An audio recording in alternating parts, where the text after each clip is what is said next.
One last time, I have to see this ground. It's beautiful now, as if nothing had happened here. Soon they will tear down the main house, and then nothing will be left. Nothing. Except what I remember. I grew up in the town nearby, where my father was the mayor, and where this house stood, waiting for me. It was built by Wilfred Butler.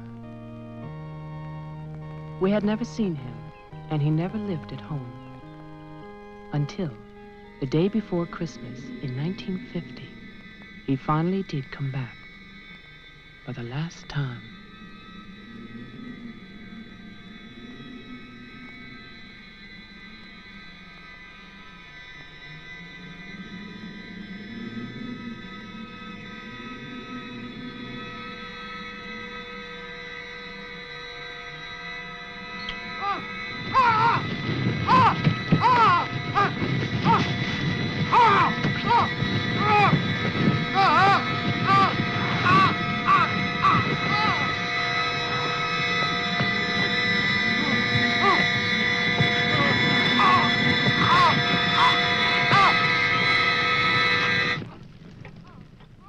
All of us believed that his death was an accident.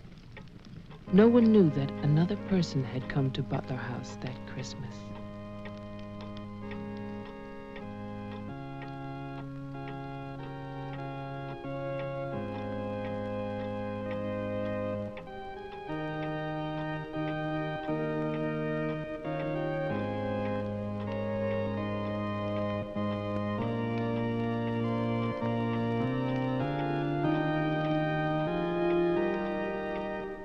As Deputy Coroner of the County of Arlington, State of Massachusetts, I hereby find, upon evidence of an autopsy conducted by the medical examiner of this county, that the deceased, Wilfred Butler, died as a result of burns inflicted accidentally upon himself on his own premises during the afternoon of December 24th, 1950.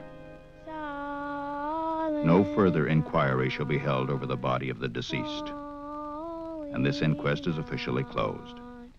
All is calm, all is bright, round yon virgin mother and child.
After the coroner's inquest, on New Year's Day, they buried Wilfred Butler. There was no one there to mourn him. It was the funeral of a stranger.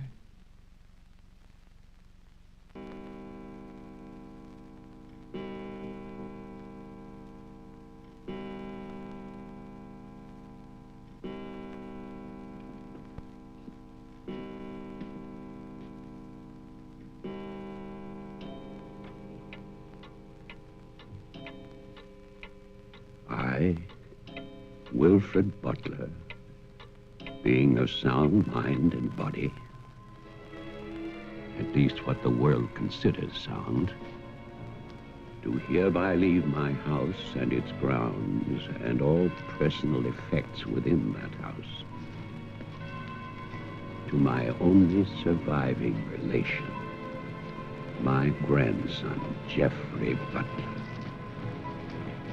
And I solemnly charge him with one duty. Let him leave the house as I left it, standing untouched to remind the world of its inhumanity and cruelty. For 20 years, that house lay empty, exactly as Wilfred left it.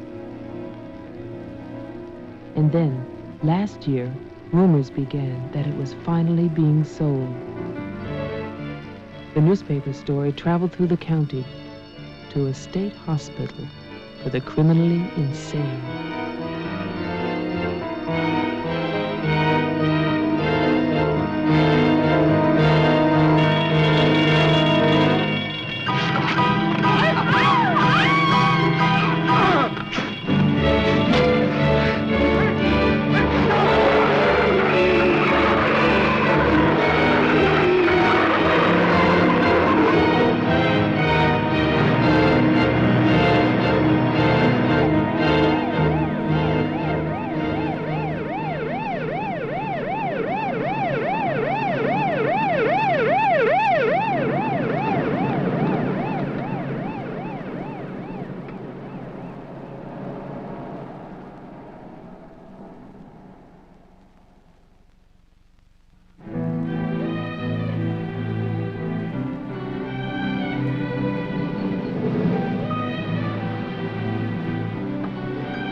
The man who came to sell the house had never seen it. He was a lawyer from the city, just doing a job and enjoying it.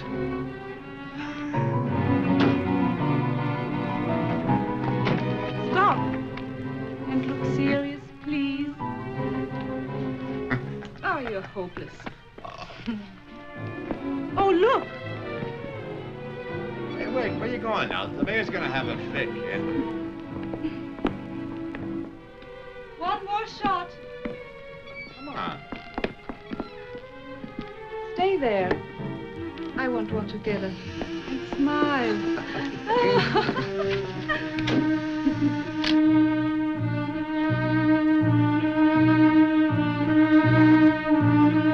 For all the news as it happens, stay tuned to WLIX, your voice of the Northeast. This is Roger Fowler with local stories. First, today's headlines. A warehouse fire still rages in Elizabeth. Police suspect arson. That escaped inmate at Margaretville State Hospital still at large, still hunted by state police. And over in Roxbury, the city passes a controversial housing code.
Well, didn't I tell you? It's beautiful. Can we see the rest of it? Honey, that was it. I think the mayor's waiting for me. My love is such an important man.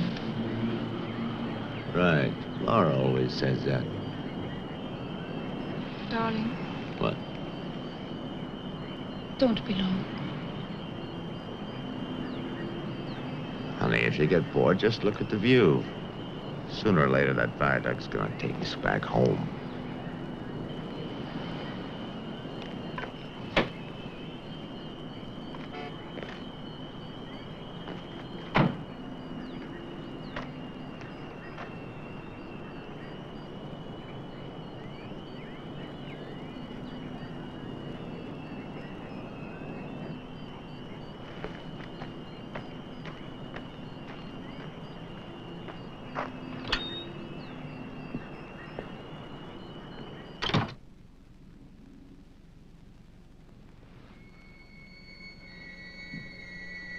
Mr. Carter. Mr. Mayor.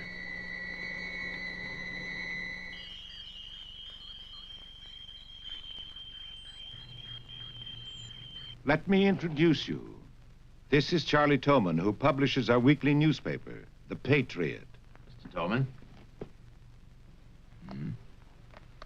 And this is Tess Howard. How do you do? She operates our switchboard. Oh, really? We call her the communications director.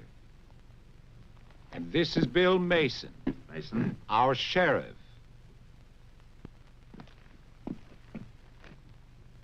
Won't you sit there, Mr. Carter, at the head of the table? Thank you. I didn't expect to meet you all together. It's quite a reception.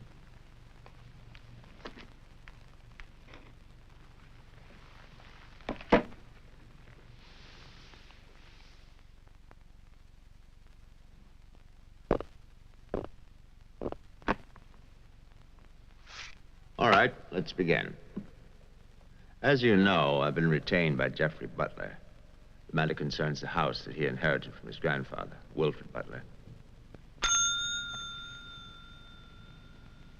Go on, Mr. Carter. I believe that you offered to buy the house for my client. Offered. We begged him. We wrote letters That's and we... enough, Tess. Well, it's true. Trouble. There's always trouble. I can sympathize. I spent the last 20 years and more driving people away from there. Prowlers, burglars, kids, they're the worst. Chasing for nothing because of that will. That drivel about humanity. No. Inhumanity. What the hell is that, huh?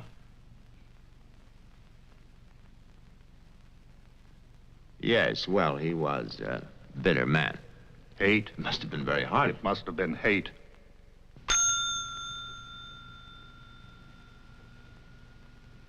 That man hated. Well, some people are like that.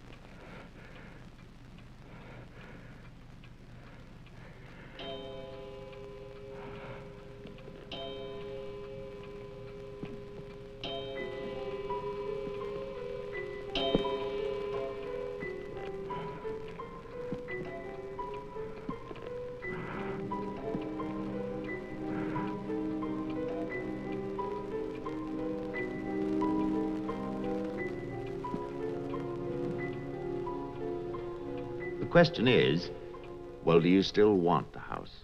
Are you offering it to us, Mr. Carter? Exactly. Why now? Well, that's Mr. Butler's business, isn't it? You know we're not rich. Most of us came here during the Depression. But we love this town. It's our home. And naturally, you want to improve it. Exactly. My client understands that, and he fully sympathizes, and he's willing to sacrifice the house for $50,000 in cash by noon tomorrow.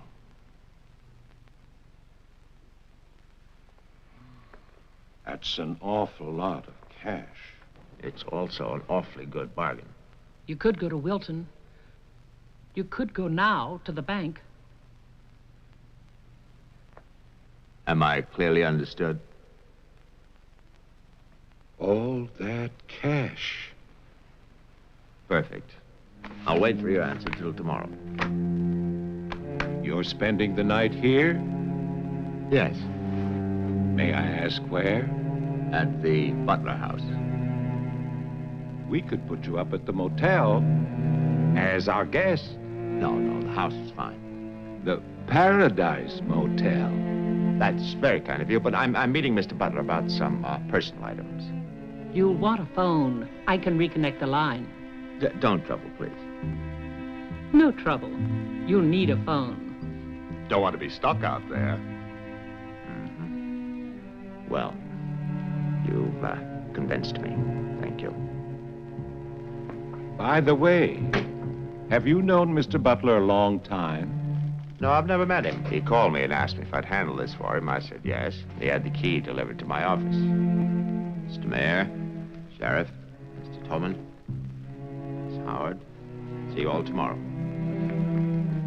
In fact, I'm looking forward to it.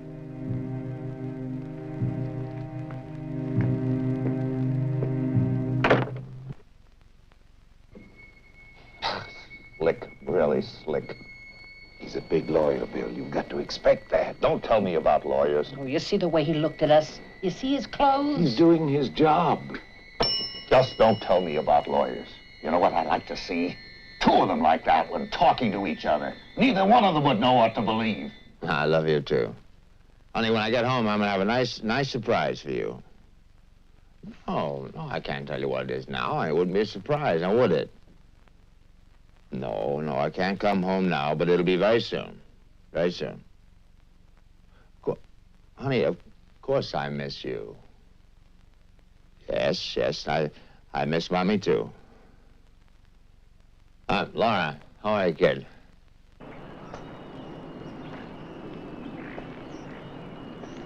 So I'll call tomorrow. No, I want to call. I want to talk to Jenny.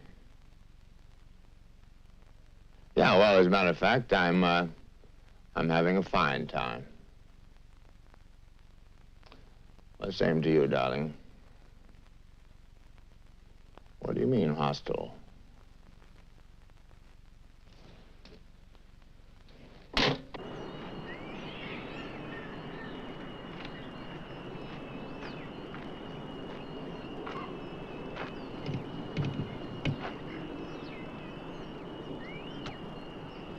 I was wondering, if we get it, what then? Tear it down. Okay. I'd better get going. Do me a favor, Tess.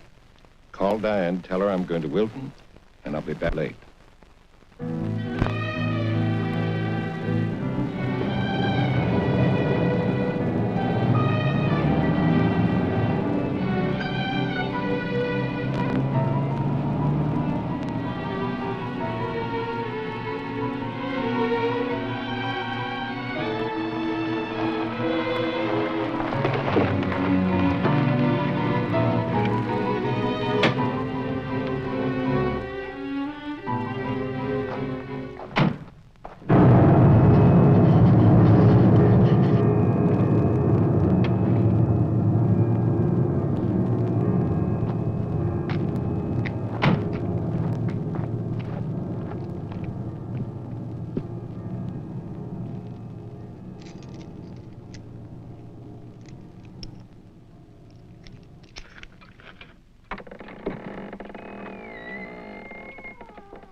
It's fantastic, isn't it?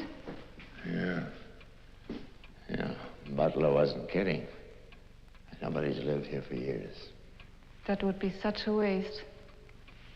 It's his grandfather's monument. You know, There's a caretaker who keeps this place just the way he left it. What kind of monument is this? Well, that's the trouble. Nobody remembers anymore. That's what usually happens in America. I remember this. And he walks with me, and he talks with me, and he tells me I'm his own. And he walks with me, and he talks with me, and he tells me I am his own, and the joy we share as we tarry there. You're not serious. I used to hear that at funerals. At funerals? Yes. When I was a kid in Chipley, Georgia. There's also Chipley, Florida. But they have both been subsequently eradicated from the map. None other has ever known.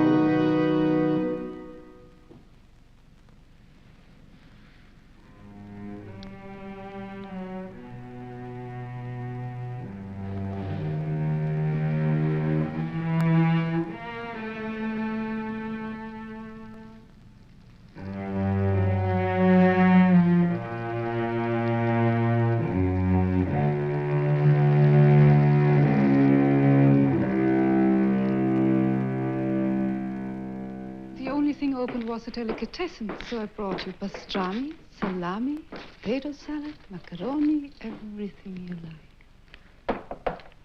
I'll have bologna and macaroni. No, some of that potato salad. Did you pick the wine, too? The delicatessen man took a personal interest in its selection. Oh, well, we got lucky again. That's early 1970. That's hard to come by. Can I have some, too? Of course you may.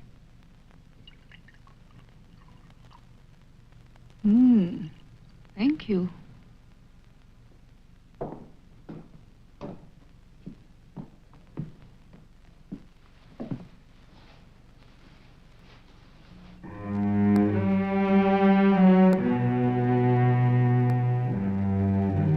It must have been wonderful. What? The people who lived here. They must have had a wonderful life. Well, I hope they did. Wilfred Butler must have believed in something. Look at that stone fireplace, parquet floor, the mahogany, this table. And you probably think this place is made of wood, right? Well... Wrong. You know what his grandson told me? Underneath that wood, there's 2 feet of stone. The foundation is 8 bricks wide. Now, someday they're going to come in here and they're going to tear this place down and they're going to build little tract houses all over this property on quarter-acre and half-acre lots. And that bulldozer's going to come up that hill toward this house. And it's going to get the surprise of its life. They built a kingdom out here. Only nobody's left. No? Butler has a grandson. No. He's probably like the rest of us, wants money. You know, he's asking $50,000 cash for this place, and if he only wait, he can get at least $250,000. But he won't take his time. So he'll get screwed.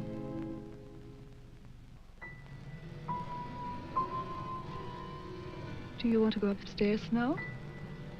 Soon. You know, one of the great pleasures in life is the pleasure of anticipating pleasure, isn't it?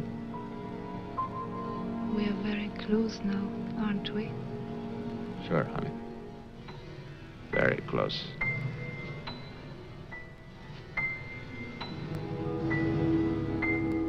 I don't see any beds yet. Well, keep looking, honey. Butler said the place was furnished.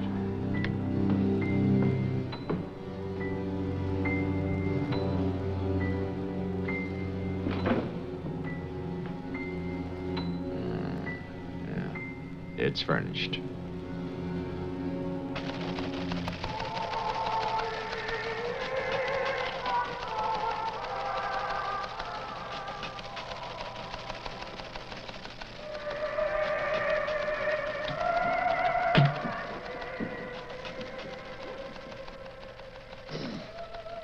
Anything doing? No, sir. But look at this.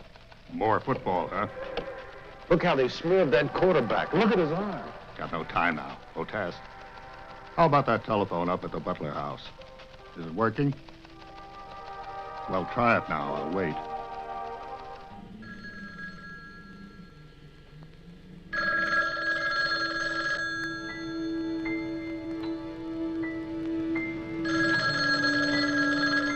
Hello?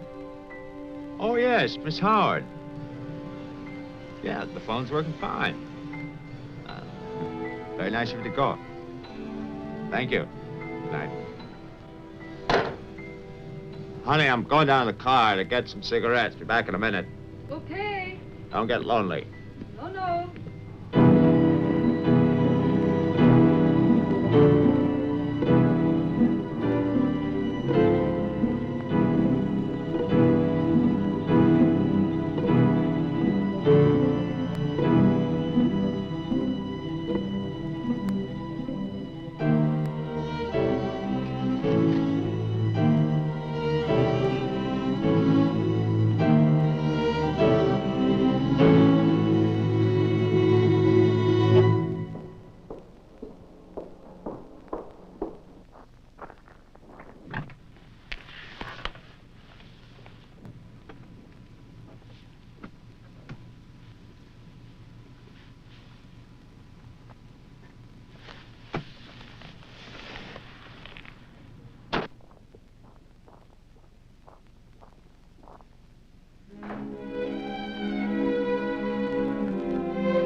Did you get your cigarettes? Yes, I did.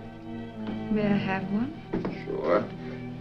No, it's the most amazing things. These cigarettes come in these very small packages these days. Oh, that's for me? Mm-hmm. Can I open it? Oh, no. Our Christmas is day after tomorrow. Is that an order? Yes, ma'am, that's an order.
Bill, someone's calling from Butler House.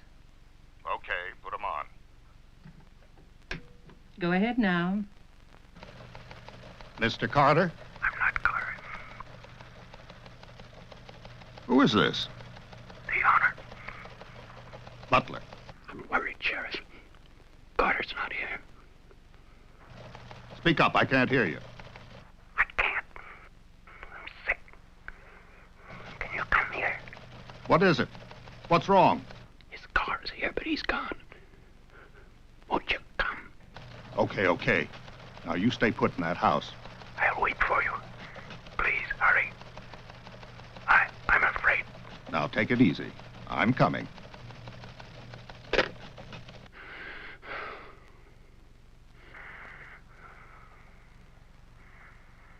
Mr. Butler, are you done?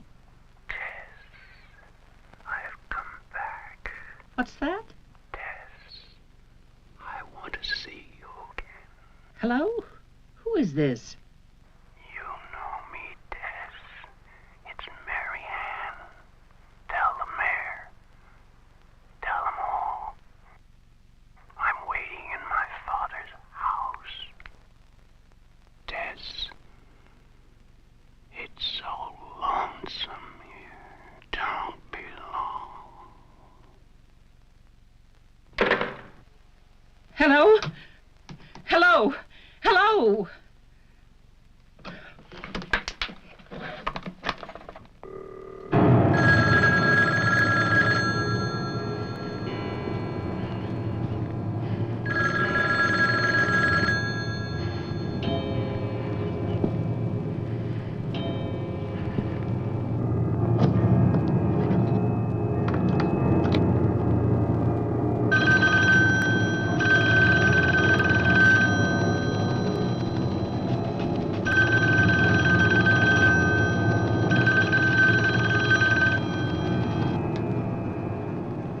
Oh my God, where is everybody?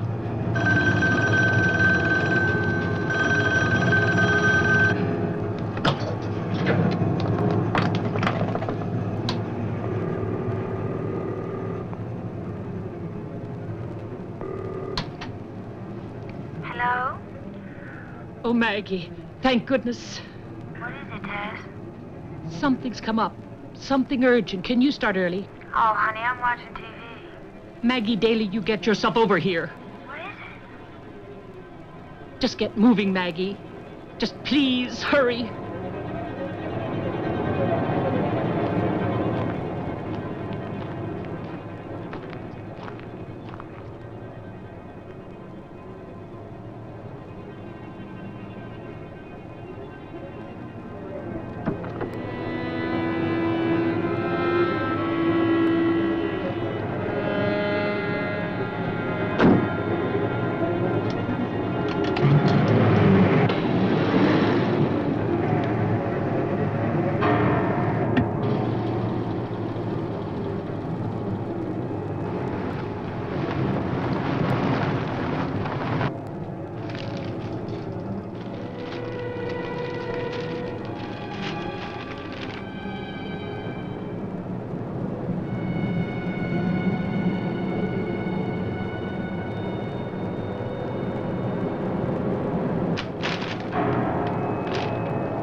Come in.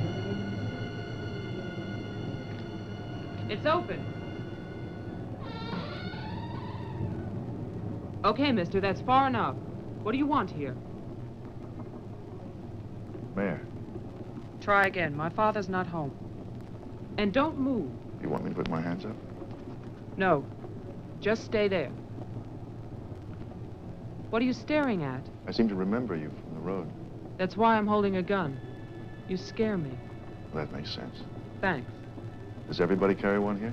You can ask the sheriff when he gets here. I'll call him. I'm sorry to disappoint you, but the sheriff's office is empty. How do you know? I was just there. Who are you? Jeffrey Butler. Oh, you're the one who's selling the house. Yes. Have you any ID? Come on. Don't laugh at me. I want your ID.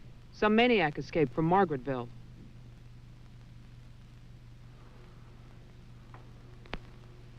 Okay.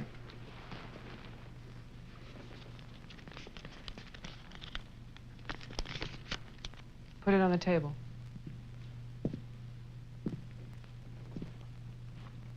Now go back.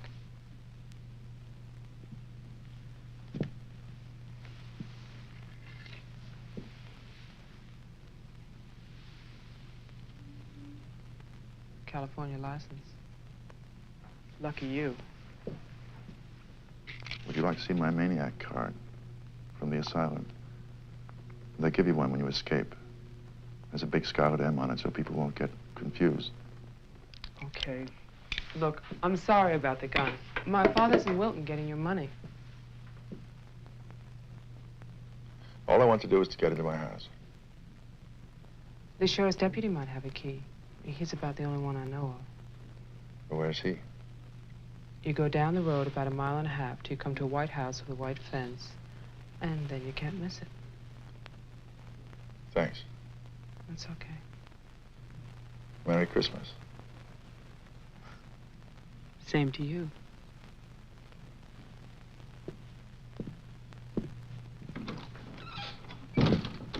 If I don't call back in an hour... What? Call the mayor or Mr. Tone and nobody else. Promise me you'll do that. Well, sure. Mark it down, honey, so you'll have it. Sheriff to 301. I'm heading west on Route 5 to Butler House. You'll hear from me.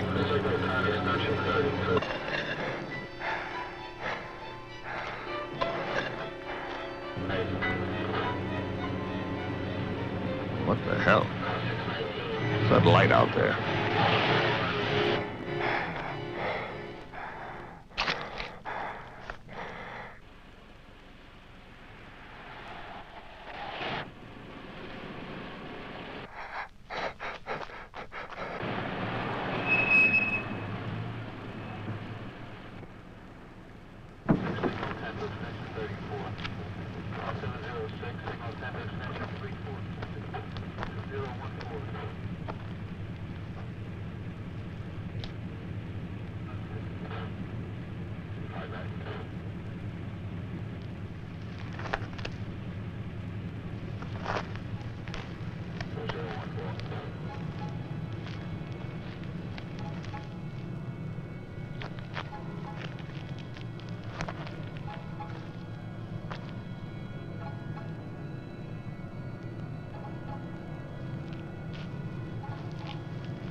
Hi.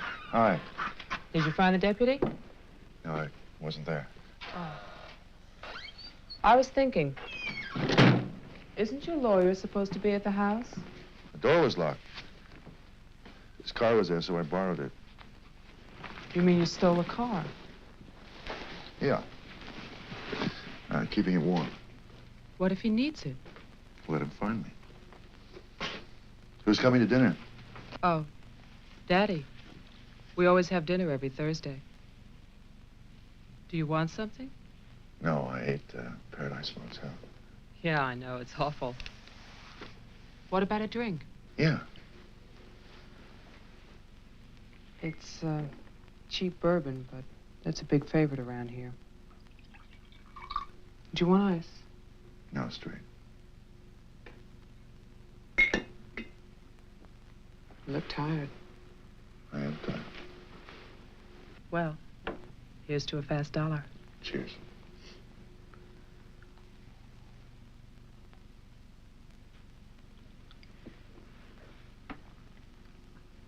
Why did you decide to sell the house?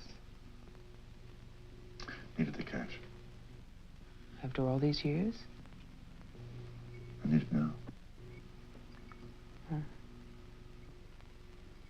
What's it like on the inside? You know, I've never seen the inside. When I was a child, my father told me to stay away from it, or something terrible might happen. Sort of like a haunted house. I haven't seen it either. You're going to sell it? You've never seen it? Yeah. I don't know. It's too bad. It's about the only place to see around here. Oh, I forgot. Someone keeps calling with a message for my father. She says that she's waiting at your house, in the reception room. What woman is waiting in my house in the reception room? Oh, I don't know. It's not a voice that I know. I better go out there. Can I come too? What for? I'm pushy. I suppose you'll be going back to California soon. California? You said you lived there, remember? No, I'll be traveling. Jeff, look. It's the sheriff's car.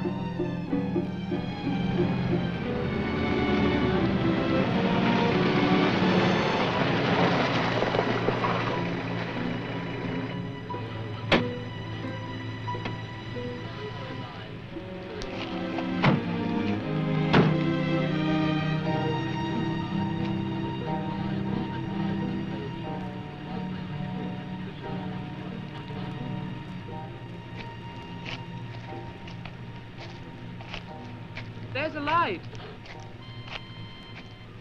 Look at that tombstone.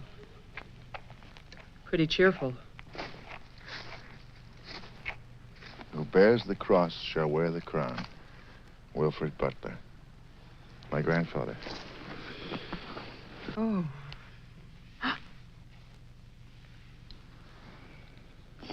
Someone left their sunglasses in the snow. They're the sheriff's. My lawyer's missing. So is the sheriff. You get strange phone calls. And now someone's fascinated by my grandfather's grave. Let's get out of here. You still want to go to my house? Yes. But I don't want to go alone. Listen. I'm not nervous. Well, of course you're not.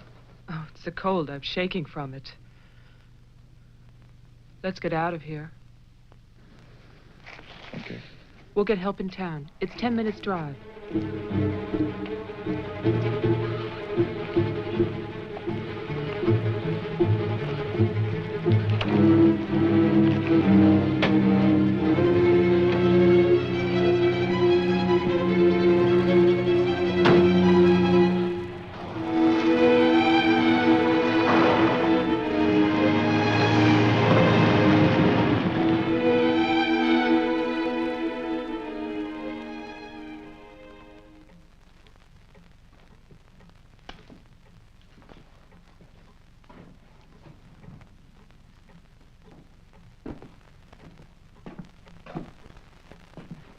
Night, Mr. Toman. Have a nice holiday.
Deputy's not here, but Toman is. Who's Toman? Come on, you'll see.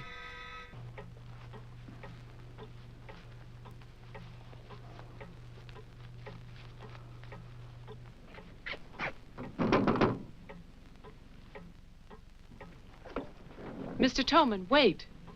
No, please, I have to talk to you. I'm sorry. This is Jeffrey Butler. He's the one who's selling the house. He can't get inside the place. And my father's gone to Wilton. So we wondered...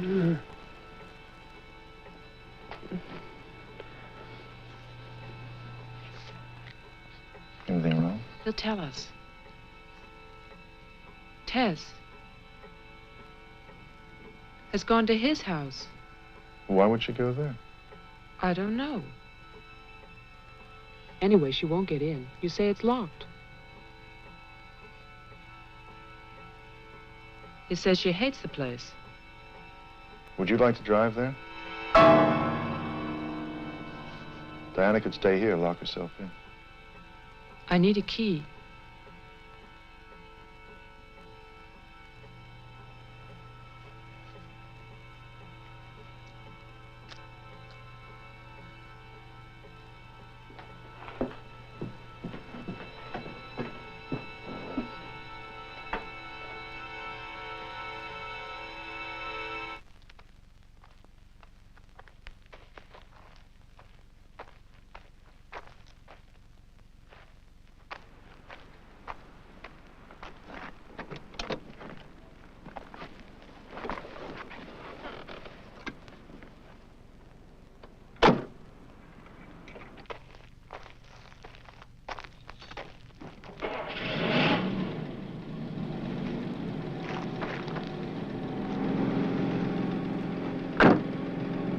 Oh, man, this isn't my house. It's Tess's.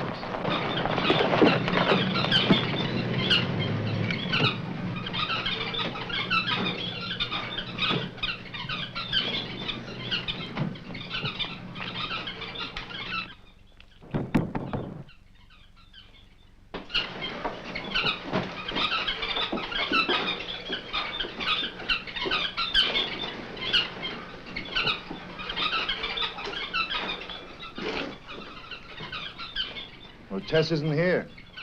Are you satisfied? She must have gone to my place. Well, why wouldn't she go there? She hates it. Maybe she went to see the woman who's there. Someone called the mayor's house before.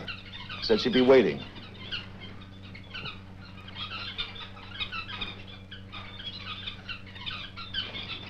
What is it?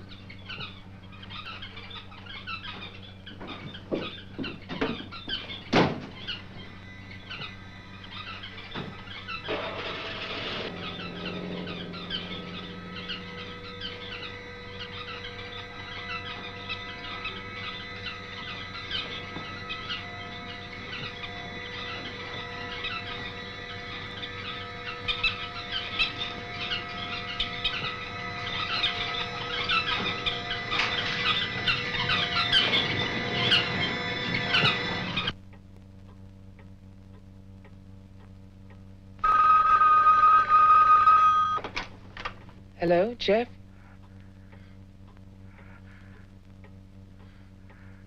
Hello? Is anybody there? Who is this? I'm Diane Adams.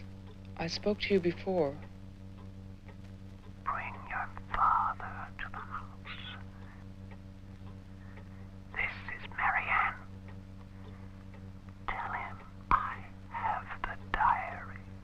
I'm waiting. Who are you? He'll know. Christmas Eve, 1935. Hello? Hello?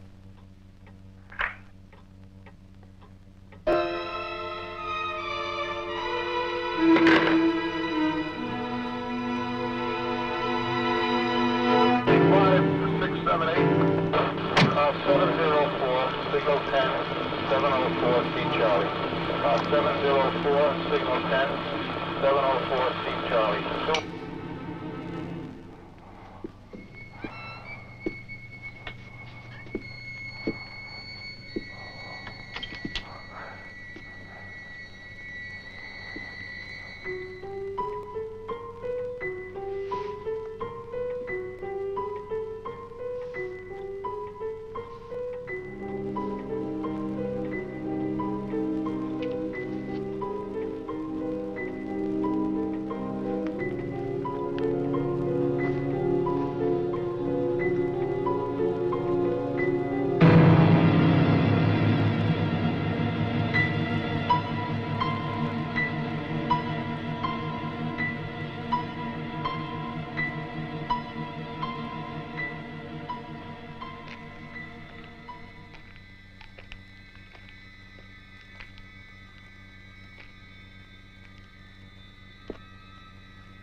Sheriff, I saw your car.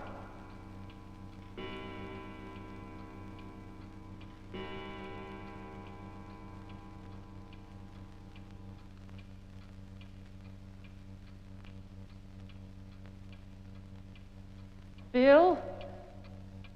Is that you?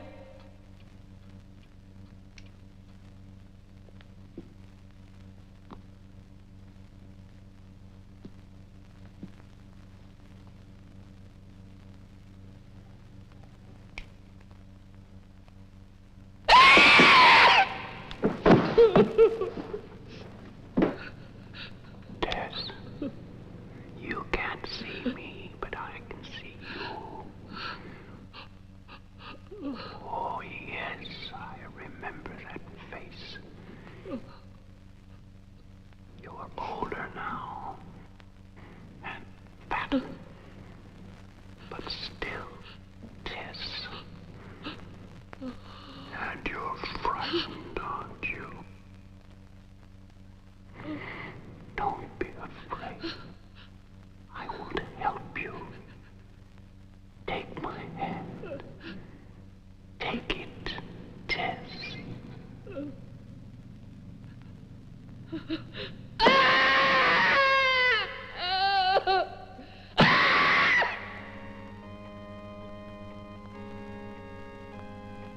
The person on the telephone said 1935, Christmas Eve.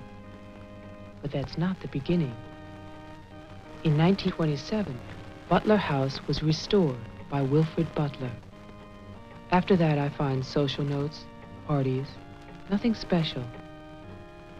Then, in 1930, Butler's wife, Catherine, dies of tuberculosis. In August 1933, it starts. Wilfred Butler's daughter is cruelly attacked and raped. Her name is Mary Ann, the same name as the caller who left those messages tonight. She's 15 then. On May 2nd, 1934, Mary Ann Butler gives birth to a son, Jeffrey Butler. Jeff. Early in 1935, Butler House is turned over to a Dr. Robinson as an asylum for mental patients. And then Butler goes on to say that he has committed his own daughter. Mary Ann will live at the asylum. There's no end to this story. It's been carefully cut out of all the papers. Why would Toman do that?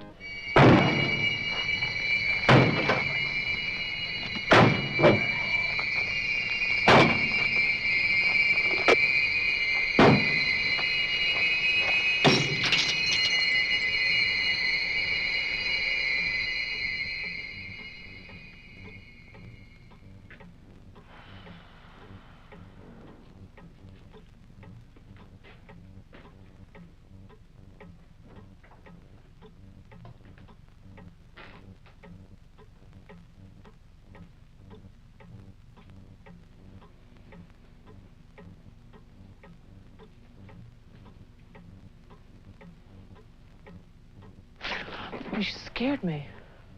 Oh, what happened? What happened is, Tess has 40 bird cages. Toman is hysterical. Everybody's at my house but me.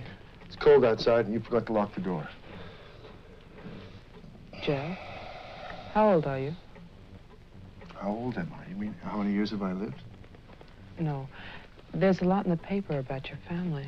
I don't want to talk about my family. Wait a minute. There's a woman calling, and she says her name is Mary Ann. That was your mother's name, wasn't it? My mother died in childbirth. That's when I started traveling. It's not what the papers say. What's your point? I just thought that you should read something for your own good. Nothing you could tell me about my past or future would be for my own good.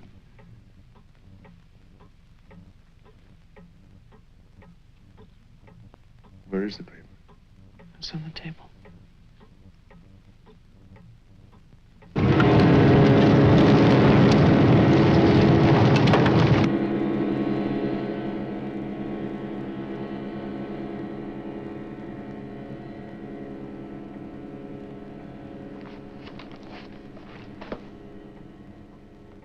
It's so stupid to lie. I missed the whole event. Jeff, maybe your mother's still alive. Maybe she's waiting for you at the house. I don't know.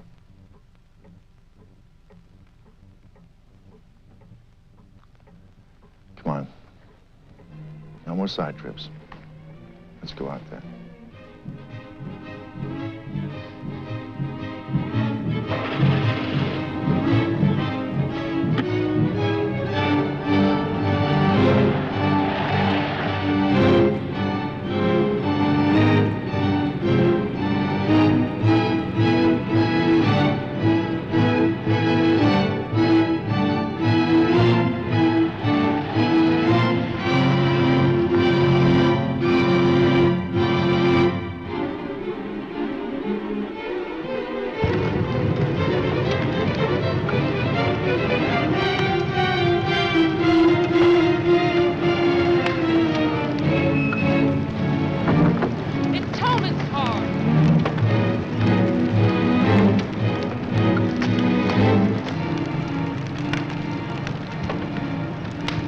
It's empty.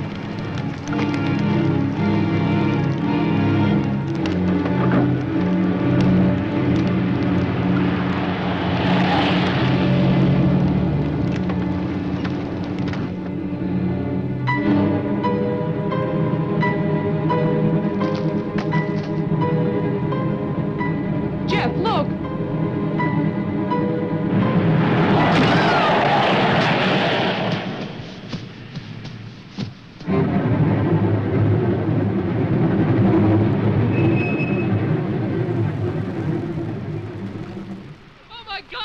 Stay back! It's Toman! Stay back!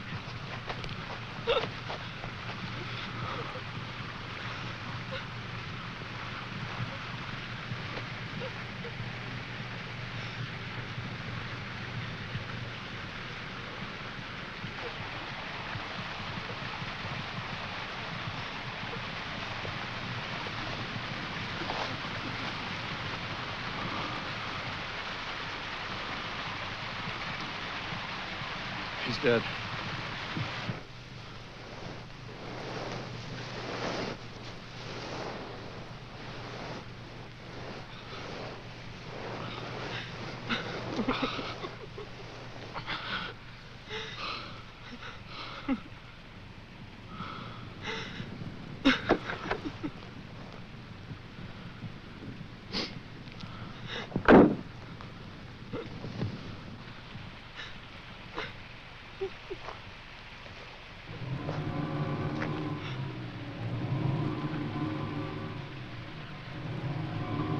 His hands.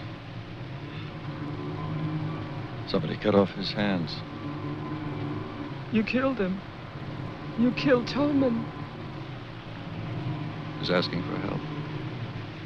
You killed him. Get in the car.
left their house.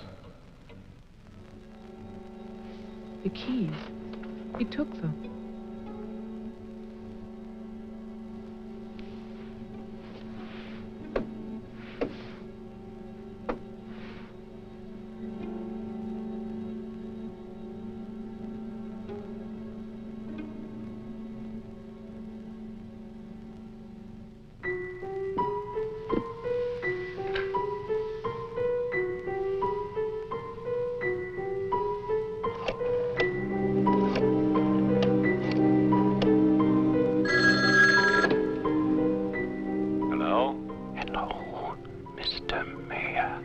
Yes, what? This is Marianne Butler. I'm calling from my house. Won't you come over here, Mr. Mayor? We're having a reunion. Everyone's here, even your daughter.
I write this knowing that no one shall ever see it. Not my beloved daughter, or even my grandson, Jeffrey. I write for myself in the hope of forgiveness, if that is still possible. And I write for you, Marianne, whose youth and innocence I have destroyed. By 1935, the doctors had treated my daughter for a year. I had believed they could cure her. The child, Jeffrey, was taken from us and sent to California. I turned my house into an asylum. I brought doctors to live there. I welcomed other patients. Useless. All of it.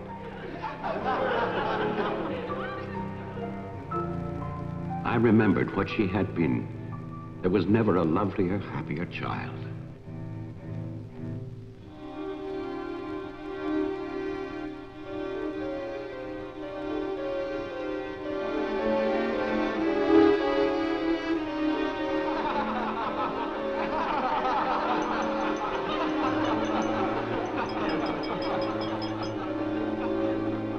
Ladies and gentlemen, now quiet, please. I propose a toast. Doctor, please. By Christmas of the first year, I knew that I must act, not for myself, but for my helpless child. Led him to create this institution. Our friend... I had no plan. All I knew was that I must take her from these men with their promises, their lies. Shall we?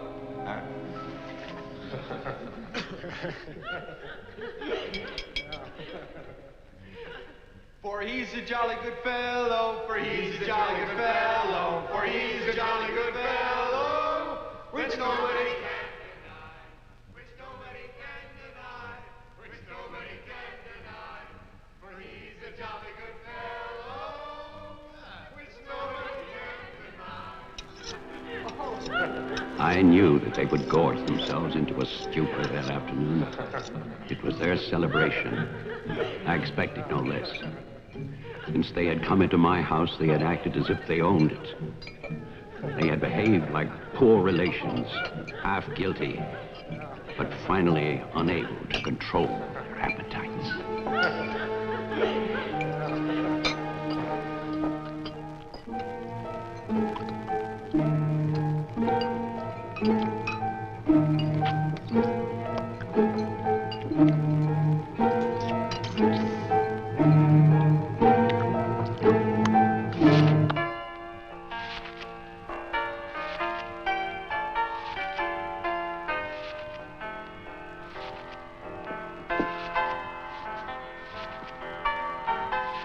After dinner, they danced and drank as they usually did.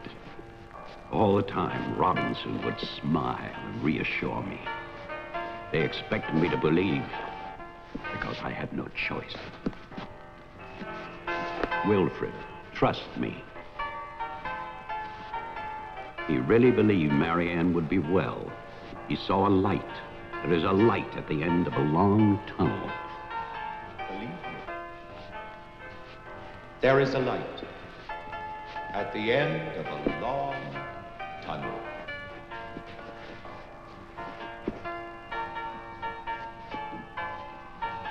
Stay here, Doctor. I'll get more champagne. He was ready. I knew it. Drunk and fat and full of his own importance. I left then.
My cruelty to Marianne was inhuman. I know that. I had loved her. I had fathered our child, Jeffrey. I had brought her to this. But I swear that on that afternoon, all I wanted was to save my child.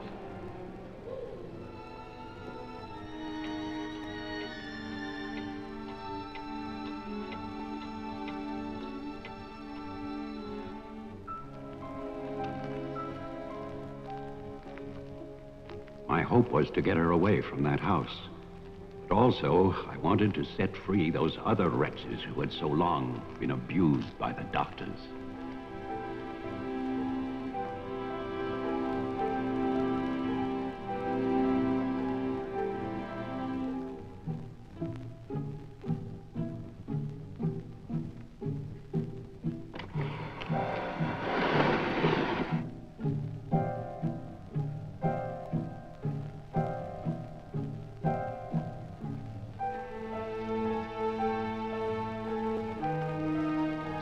I knew what they might do if these inmates were freed.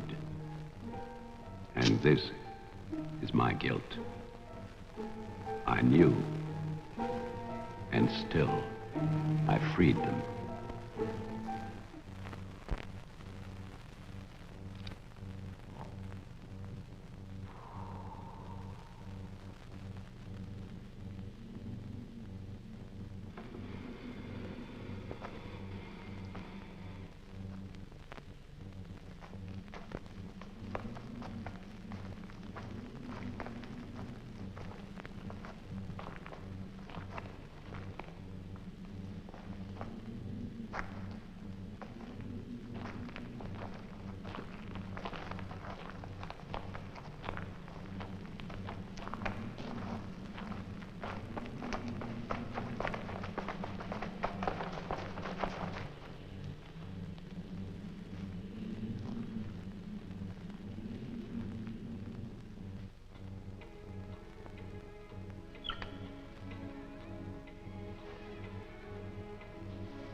After the inmates started for the house, I went to get our car to take Marianne away. I do not know exactly when she slipped away from me. I assume that when they saw her in the dining room, the inmates believed her to be part of that household which they hated. And so, they killed her. Later, there was a celebration. And then most of the inmates fled. I don't know where. But I shall never forget what they did to my child. Since that Christmas, I have lived in prisons and asylums. Lived anonymously, as an animal. I have wandered in bitterness until all seasons have become as one. And that is a season of vengeance.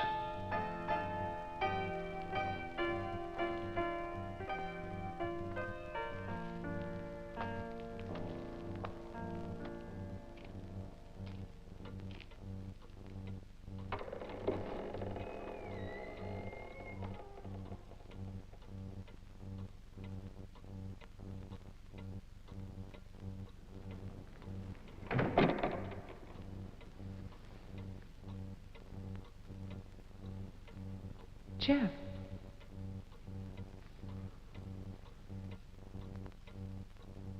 Jeff. Wilfred Butler is still alive. This is still his house. Your grandfather died in 1950. He was burned to death in this house.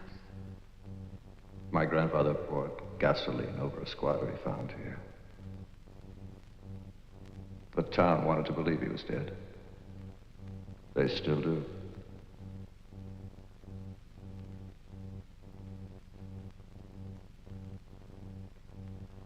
This house was an asylum. There was a massacre by the inmates. Tess, Toman, the sheriff. Your father. No. All inmates. They killed my mother in this room.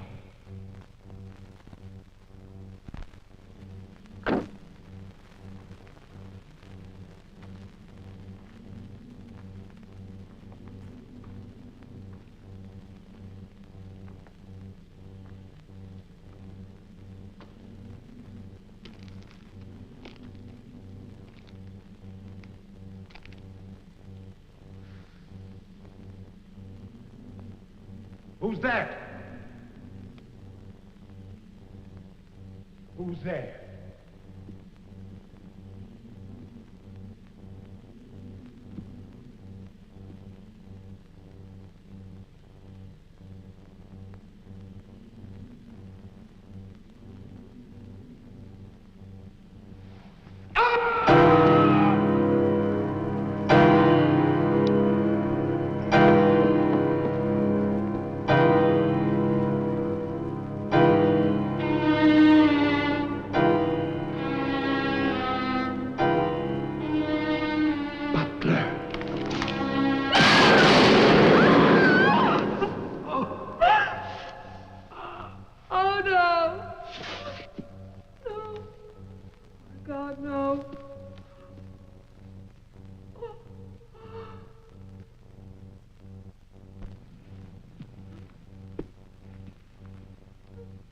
Daddy? Daddy?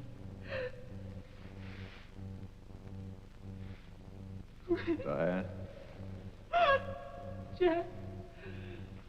Jeff? No. No. Jeff, why? Why? Sorry. Marianne.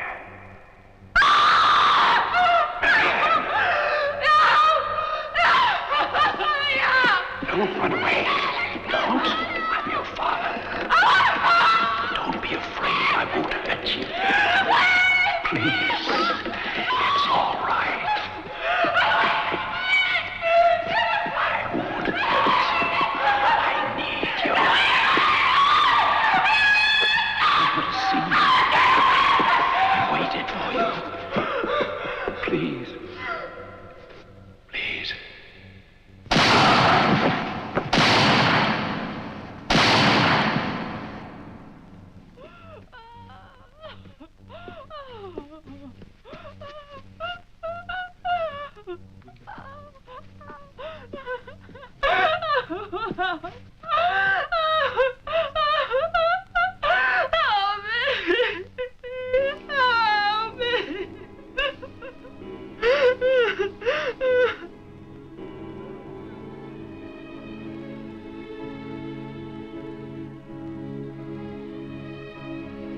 I spent that night weeping.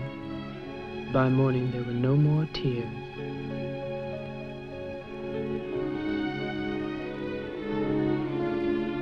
I know that my father and Jeffrey both thought they were shooting at killers, but they were simply the last victims in that house of victims.